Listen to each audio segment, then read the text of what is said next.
Welcome to sky news. ఆధ్యాత్మిక చింతన, విశేష సేవలు అందిస్తూ అలానే హిందువులపైన, హిందూ దేవాలయాలపైన ఏదైనా దాడులు జరిగితే తక్షణమే స్పందిస్తూ ఉద్యమాలు, పోరాటాలు చేసే ఏకైక వ్యక్తి శివస్వామి. తాళాయపాలెం శైవక్షేత్రంలో పీఠాధిపతిగా ఉన్న ఆయన స్కై న్యూస్కి ప్రత్యేకమైన ఇంటర్వ్యూకి ఆహ్వానించారు. ఆయన అడిగి ప్రస్తుత రాజకీయ పరిణామాలు అలానే దేవాలయ సంబంధించిన విశేషాలకు సంబంధించి కూడా ఆయన నుంచి పూర్తి స్థాయిలో వివరణ తీసుకునే ప్రయత్నం చేద్దాం. సార్ నమస్తే అండి. సార్, మీరు శైవక్షేత్రం పేరుతో ఒక ఆధ్యాత్మికమైన ఇక్కడ ఈ ప్రాంతంలోకి వచ్చిన తర్వాత ఒక ఆధ్యాత్మిక శోభ, అలానే అందరికీ కూడా ఒక ఆహ్లాదకరమైన ఆనందాన్ని పంచే విధంగా ఇక్కడ ఏర్పాట్లు చేశారు. ఇక్కడికి ఎక్కడి నుంచి, ఏ ప్రాంతాల నుంచి ఎక్కువగా ఇక్కడికి భక్తులు వస్తూ ఉంటారు? శైవక్షేత్రము సాక్షాత్ భూకైలాసంగా మంత్ర యంత్ర తంత్ర విధానాలతో సహజంగా భారతదేశంలో వందల వేల లక్షల కోట్ల సంవత్సరాల పరంపర సాగుతూ జగద్గురు ఆదిశంకరాచార్యుల వారి యొక్క విధి విధానంతో మూర్ఖత్వపు మూఢ ఆచారాల్ని భూస్థాపితం చేస్తూ కాశీక్షేత్రంలో సర్వజ్ఞ పీఠాన్ని అధిరోహించి ఆమ్నాయ పీఠాన్ని ఏర్పాటు చేసి సాంప్రదాయ భేదాలు ఎన్నున్నా ప్రతి ఒక్కరూ కూడా భగవంతుని చేరుకోవచ్చు, దానికి మార్గంలో వాదోపవాదాలకి తావు లేదు అంటూ ఒక సరైన మార్గదర్శకాన్ని ఆయన ఇవ్వడం జరిగింది. దానిలో ఒకంతు భాగంగా పరమేశ్వర యొక్క దివ్య ఆశీర్వాద బలంతో శ్రీ శైవక్షేత్రాన్ని మంత్ర యంత్ర తంత్ర విధానాలతో భారతదేశంలోనే ఉన్న ప్రప్రథమైన క్షేత్రము మన శైవక్షేత్రం. ఈ క్షేత్రంలో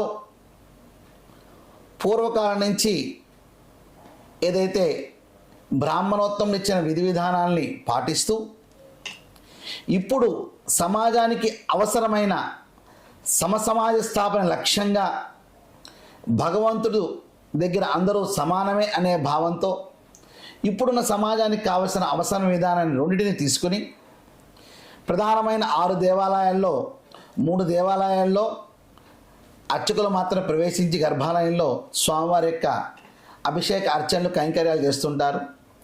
మిగతా 3 దేవాలయాల్లో భక్తులు స్వయంగా తమ స్వహస్తాలతో గర్భాలయంలో పరమేశ్వరికి అభిషేకం చేసే విధి విధానాన్ని ఇక్కడ మొట్టమొదటిగా ప్రవేశపెట్టడం జరిగింది. శ్రీ రాజరాజేశ్వరి దేవి సమేత కోటిలింగేశ్వర స్వామివారు సప్త ధ్వజస్తంభాలతో ఉన్న మొట్టమొదటి ఆలయం. తూర్పు ద్వారానికి బ్రహ్మదేవుడు, మహావిష్ణువు ద్వారపాలకులుగా, దక్షిణ ద్వారానికి శనీశ్వరుడు, యమధర్మరాజు ద్వారపాలకులుగా, పశ్చిమ ద్వారానికి ఆంజనేయ స్వామి, గరుత్మంతుడు ద్వారపాలకులుగా, ఉత్తర ద్వారానికి నారద, తుంబురుడు ద్వారపాలకులుగా విశేషమైన విధి విధానాన్ని ప్రకటిస్తూ ఇక గర్భాలయానికి అష్టద్వారపాలకులతో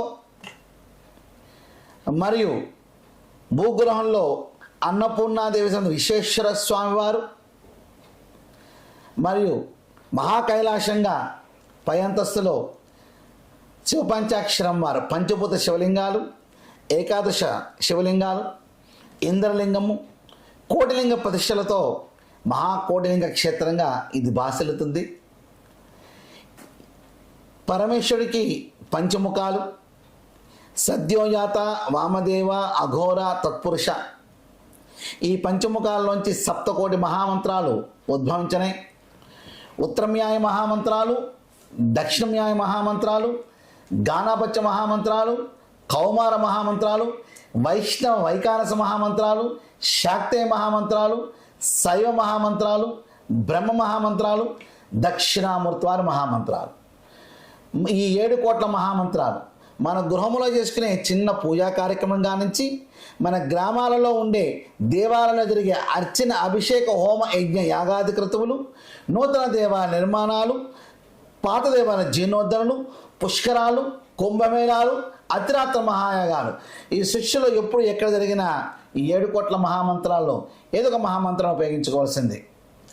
తూర్పు ముఖము తత్పురుష ముఖముగా, దక్షిణ ముఖము అఘోర ముఖముగా, పశ్చిమ ముఖము సద్యోజాత ముఖముగా, ఉత్తర ముఖము వామదేవ ముఖముగా, ఊర్ధముఖము నిరాకార పరబ్రహ్మ స్వరూపముగా, ఈశాన ముఖముగా ఆ పరమేశ్వరుడు పంచముఖాలతో భాసిల్లుతూ ఉంటారు.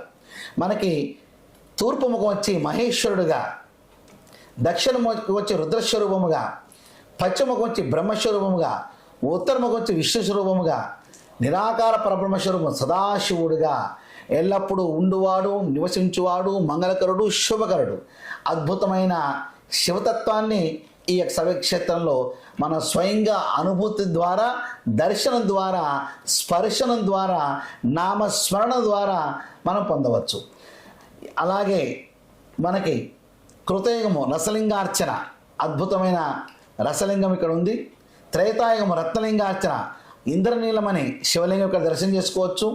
ద్వాపరయుగం స్ఫటికలింగార్చన, అద్భుతమైన స్ఫటికలింగం ఉంది. ఇక కలియుగము పంచభూత స్వరూపముగా పంచలోహ లింగార్చన.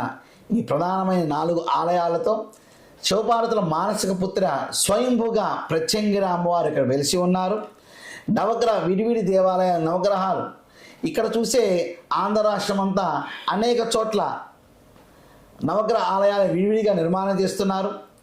మరియు గ్రహ వృక్షాలని ఏర్పాటు చేసుకోవటం, ఆ యొక్క గ్రహానికి అధిదేవత, ప్రత్యేక దేవత, అధిష్టాన దేవతతో, ధర్మపత్నితో, వాహనతో మొట్టమొదటిగా ఆంధ్ర రాష్ట్రంలో ఉన్న దేవాలయం నవగ్రహ క్షేత్రం ఇక్కడ. వాస్తు పురుషుల యొక్క దేవాలయం. ఇక సుమారుగా 150 దేవాలయాల సముదాయమే శైవ క్షేత్రం. భక్తులు స్వయంగా తమ స్వహస్తాలతో శివలింగ ప్రతిష్ఠ చేసుకునే భాగ్యాన్ని ఇక్కడ ఏర్పాటు జరిగింది. అలాగే భారతదేశంలోనే ఎక్కడా లేని విధంగా శివలింగాన్ని తమ పూర్వీకుల పేరుతో ఎవరైతే తాత ముత్తాతలు గతించి ఉన్నారో వారు ఊర్ధ్వలోకాలకి, మరింత పుణ్యలోకాలకి వెళ్ళాలని చెప్పేసి వారి పేరుతో కూడా పెద్దల పేరుతో శివలింగ ప్రతిష్ఠ భాగ్యం ఈ శైవక్షేత్రంలో కల్పించడం ఎంతో ఆనందదాయకం. ఈ శివలింగాలకు సంబంధించి ఒక ప్రత్యేకమైన శివలింగం ఒకటి ఉందని, ఆ శివలింగం సంబంధించి దర్శన భాగ్యం మీ ఒక్కరికే ఉంటుందని, శివరాత్రి రోజు మాత్రమే దాని దర్శన భాగ్యం కలిగిస్తారని ఒక నానుడు ఉంది. అది నిజం అంటారా? వాస్తవేనండి. అయితే ఇక్కడ క్షేత్రంలో ఉన్న పన్నశాలలో ఒక 18 రోజులు ఒక పూటకి ఒక మూత నీరు మాత్రమే తీసుకుంటూ నిరాహారంగా 18 రోజులు తపస్సులో కూర్చోవటం, ఆ 18 రోజున దివ్య పరమేశ్వర దర్శన భాగ్యాన్ని ఒక ఆత్మలింగ స్వరూపముగా లభించడం జరిగింది. సరే, తండ్రి యొక్క దివ్య దర్శనం కలిగింది. ఆ యొక్క శివలింగం ఎప్పుడు వస్తుందో అని ఎదురు చూస్తుంగా ఉండగా సుమారుగా ఈ జరిగి 16 సంవత్సరాలు. గత 6 సంవత్సరాల క్రితం ఒక రైతు వచ్చి, స్వామి మా యొక్క పొలంలో ఒకసారి అడుగు పెట్టరా అంటూ బతులాడుతుంటే, ఎన్నో ధర్మ కార్యక్రమాలు, ధార్మిక కార్యక్రమాలు ఉన్నాం, వ్యక్తిగతంగా ఇలా రావడం కష్టమవుతుందండి అంటూ మాట్లాడుతూ అలా కళ్ళు మూసుకోగానే మరొక్కసారి తలుక్కున ఆ దివ్య ఆత్మలింగ దర్శన భాగ్యం కలిగింది. ఓ భగవంతుడు మార్గాన్ని చూపించినట్టున్నారని, అయ్యా మరి నేను వస్తాను, నీ పొలంలో ఏది ఉంటే అది ఇస్తావా చెప్పు అనగా, నాకేముందండి తీసుకోండి అని అనగా, సరే రేపు ఉదయం వస్తున్నాను మీ వారందరినీ పిలుచుకో అనగా అతను తన యొక్క బంధుమిత్రుల్ని 200 మందిని పిలుచుకున్నారు.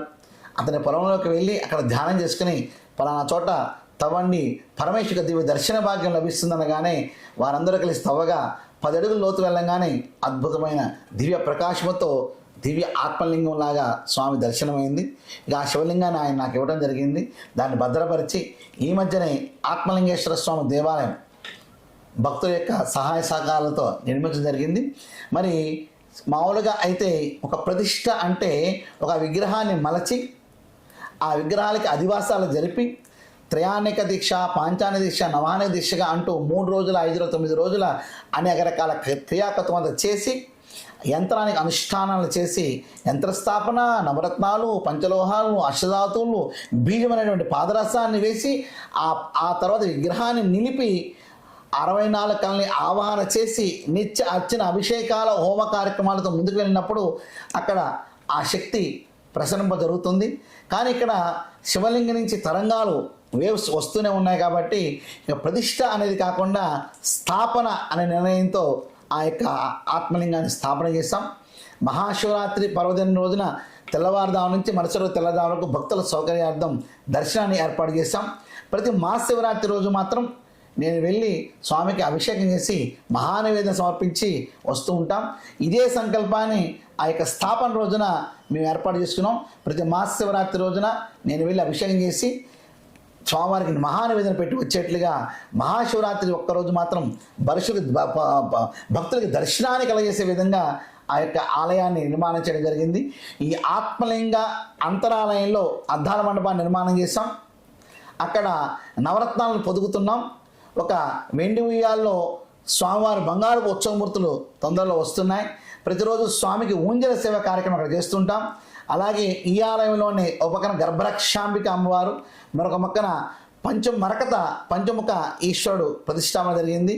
అలాగే అక్షర దేవతలు 56 అక్షరాలకి 50 అక్షరదేవతలు ఒక పక్కన, అపర శివభక్తులు అఘటనాఘటన సముద్రమైనటువంటి నయనార్లు మరొక పక్కన వేంచేసి ఉండగా కాలభైరవుడు మరియు నందీశ్వరుడు, పంచముఖ గణపతి వారు, కుమారస్వామి వారు, ద్వారపాలకులు, బలిపీఠము ఇవన్నీ కూడా అద్భుతమైన మరకతంతోనే ఒక దేవాలయంలో అన్ని విగ్రహాలు మరకతంతో చేసిన ఉన్న ప్రప్రదమైన దేవాలయంగా బాసిల్లేట్లుగా ఈ ఆత్మలింగాలయం ఉంది. పైన రుద్రాక్షలింగేశ్వర స్వామిని పెట్టి 1 కోటి రుద్రాక్షని అక్కడ పోయడం జరిగింది. భక్తులు 1 కోటి రుద్రాక్షలు ప్రదక్షిణ చేసే భాగ్యాన్ని కూడా కలగజేసే విధంగా ఆలయాన్ని అత్యంత సుందరంగా నిర్మాణం చేసి భక్తులకి దర్శనానికి ఏర్పాటు చేసాం. శైవక్షేత్ర దర్శనానికి కానివ్వండి, పార్కింగ్ కానివ్వండి, చెప్పుల స్టాండ్కి కానివ్వండి, బాత్రూమ్స్ కానివ్వండి, ప్రత్యేకమైన పూజల్లో కానీ ఎటువంటి రుసుములు ఇక్కడ తీసుకోబడవు. భక్తులు స్వయంగా నా దేవాలయానికి నేను వెళ్తున్నాను, నా గృహానికి నేను వెళ్తున్నాను, నా మనశ్శాంతి కోసం నేను దర్శనానికి వెళ్తున్నాను అంటూ ఎవరికి వారు ఈ యొక్క క్షేత్రానికి ఇచ్చేసి స్వాంతన పొందుతూ, శాంతిని పొందుతూ, భగవంతుడి యొక్క శక్తిని ఆస్వాదిస్తూ, తాము తరిస్తూ తమ కుటుంబాలు తరింపజేయాలని ఈ విధంగానే భారతదేశంలో ఆంధ్ర రాష్ట్రంలో అన్ని దేవాలయాలు కూడా ప్రజల సౌకర్యార్థం పనిచేయాలి. దర్శనానికి టికెట్లు ప్రత్యేకంగా అవన్నీ కూడా ఇక్కడ ఉండవండి. అటువంటివి కూడా మేము పెట్టదలుచుకోలేదు. అంటే మొత్తంగా అయితే రాష్ట్ర నలుమూలతో పాటు ఇతర రాష్ట్రాల నుంచి కూడా పెద్ద ఎత్తున శివ భక్తులు ఎవరైతే వస్తున్నారో వారందరికీ కూడా మీరు సౌకర్యాలకు సంబంధించి అన్నదానం కూడా చేస్తున్నారని, ఎంతవరకు మీరు అన్నదానం చేస్తారు, ఎంతమంది వస్తుంటారు రోజుకి? మీ ప్రశ్నకి నేను సరిగా న్యాయం చేయలేకపోయినట్టున్నాను. ఈ యొక్క ఆంధ్ర రాష్ట్రం కాకుండా తెలంగాణ, ఇటు తమిళనాడు, కర్ణాటక, ఛత్తీస్గఢ్, మహారాష్ట్ర, ఒరిస్సా అనేక ప్రాంతాల నుంచి కూడా, ఢిల్లీ నుంచి కూడా వస్తూ ఉంటారని, దూర ప్రాంతాల నుంచి కూడా.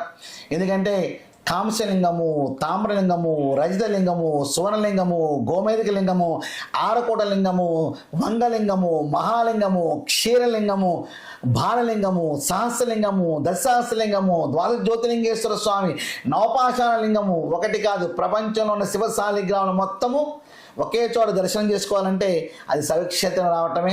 ఆ దివ్య పరమేశ్వరి యొక్క దర్శన భాగ్యాన్ని కనులారా వీక్షించి అద్భుతమైన ఆనందాన్ని పొందే అవకాశం ఉంది.